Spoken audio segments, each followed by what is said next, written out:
Throughout the years, literary composers have been searching for criteria and specific topics most closely related to their hearts to write about.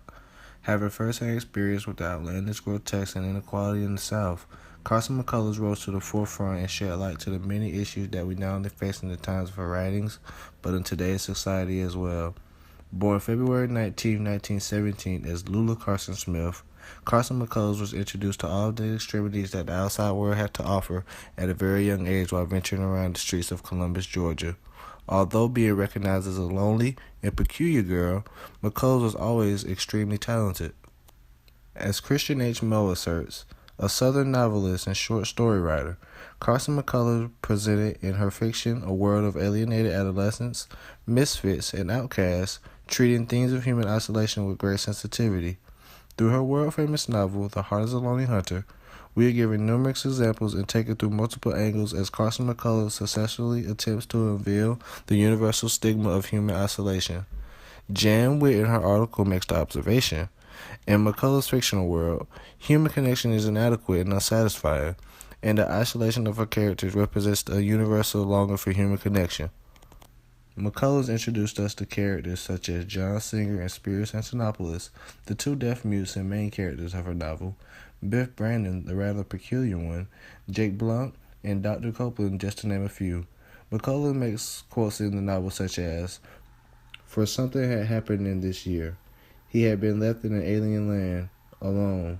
He had opened his eyes, and around him there was much he could not understand. He was bewildered," to better convey her intended message.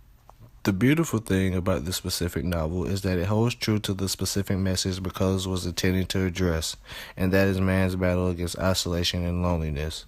The novel also does a great job of addressing other societal issues such as gender, racial inequality, and religion.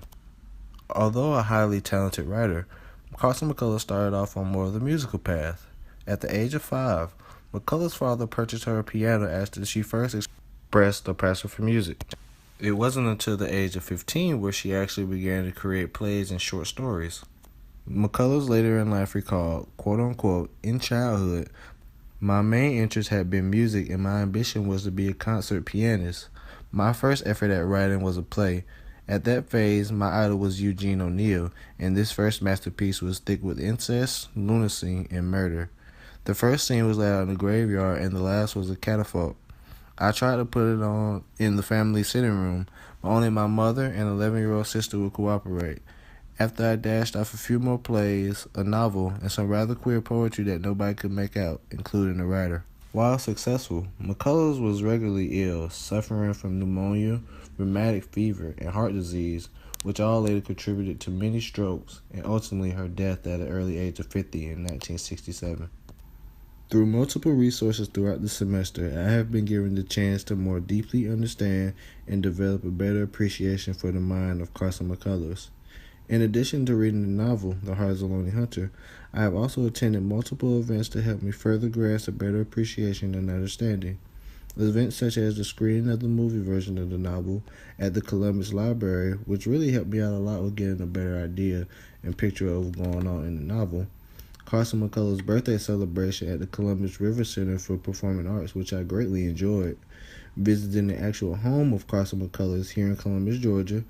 Numerous assemblies and recitals, exhibits at both the Columbus Library as well as the CSU Library, and archive visits all helped shape my vision to perceive Carson McCullers as not only the best writer to ever come out of Columbus, Georgia, but one of the greatest writers of her time, period.